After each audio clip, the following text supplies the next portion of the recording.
Hi there guys. Now those of you that have been following my previous series of videos covering the Royal Enfield 350 Bullet Classic will be aware that that's pretty much done, rebuilt, running and what have you. But fear not, because we have another project at the moment, this one being the machine that you see in front of you, which is a Cagiva Mito Ev 125. Now this particular one is a 96 model.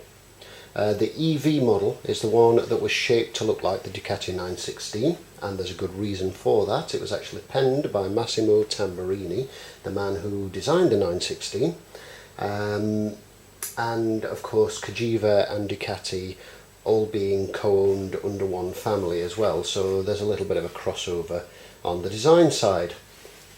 Now this was a 96 first generation full power model, which is a full 33 brake horsepower from 125cc 2-stroke liquid cooled performance engine.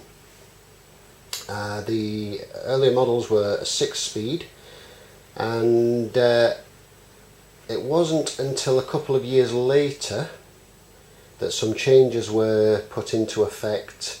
One of which was the unfortunate alteration of strangling the power to comply with our fabulous UK learner laws. Yay! So unfortunately this lovely little sports performance machine was strangled from its designed 33 brake horsepower to a woeful 12 brake horsepower to comply with the UK learner laws. And like all restricted bikes, it can of course be de-restricted. The only problem with these was that the restrictions on the bikes were a different carburettor with a smaller choke, a different exhaust system and a different airbox. So to make the modifications, it wasn't a cheap process, and the exhaust and airbox required destructive modifications, which of course could become a problem if somebody who wasn't on L plates owned the bike and wanted to sell it to somebody who was, because then you're looking at getting hold of an original air filter, an original exhaust system, and quite possibly an original carburettor, because although you could rejet the newer carburettor, the only way to release the full power potential was actually to put a carburettor from an early model like this one onto the bike.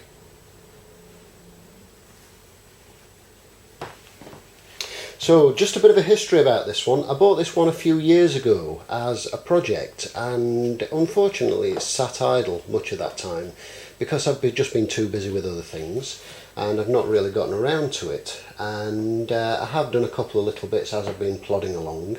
The bodywork, as you can see here, is all off. It's complete and intact, but that's currently sitting awaiting a clean for a reassembly. The exhaust is off, which needs a clean and a repaint.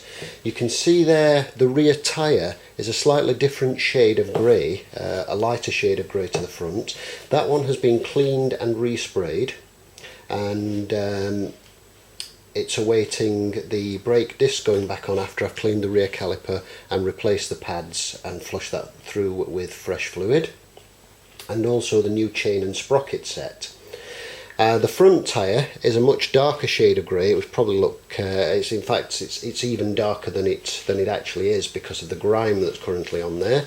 But the next stage is to remove the front wheel, remove the tyre, clean and prep the wheel for painting, flatting it down, reprime and paint it to match the rear one, refit the new tyre which matches the Pirelli Diablo on the rear, and then the next step is to drop out the fork legs, give them a good clean up, strip them and replace the fork seals and replenish the fork oil.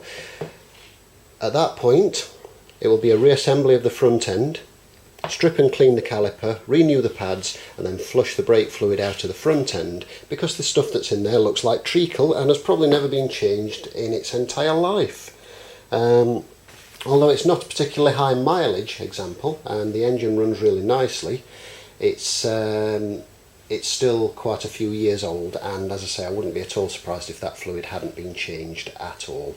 So a good inspection of the calipers and seals, possibly a reseal if required, but definitely new pads and fluid all round. So as you can see at the moment, the bike is on the ABBA stand, connected to the foot pegs, which raises it nicely off the ground, and I've got a jack under the engine with a supporting block of wood to spread the load and make sure that I don't damage the cases. So the next step is to start stripping the front end. So I shall try and upload videos as I go, and hopefully do a sort of a how-to procedure on things like the fork legs and what have you as I go as well. So if this is a bike that interests you, or if you like little two-strokes in general, then please tune in for the next instalment. Thank you for watching.